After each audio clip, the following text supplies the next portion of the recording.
এখনকার দিনে বাচ্চারা এত বেশি মোবাইল নিয়ে থাকে যে ওরা ভুলেই গেছে কবে মহালয়া আসবে।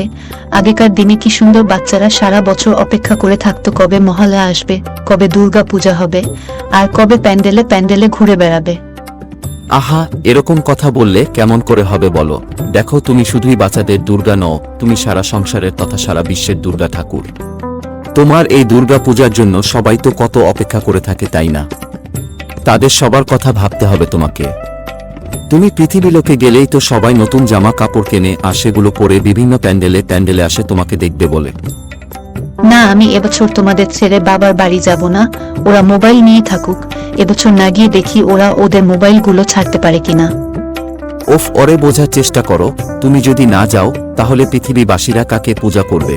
আর তোমার পুজো যদি না হয় তাহলে তো পৃথিবী লোকে তো দুষ্টের দমন হবেই না, বরং আরো বেড়েই চলবে। আর এই সংসার নষ্ট হতে শুরু হবে। তুমি কিন্তু যাবেই না, বলবে না অবশ্যই যাবে। আচ্ছা আচ্ছা, ঠিক আছে, তোমার সাথে কথায় আমি পারবো না, আমি যাব। তুমি পৃথিবীবাসীকে জানিয়ে দাও যে আমি আসছি এবার দুর্গাপূজায় পৃথিবী লোকে।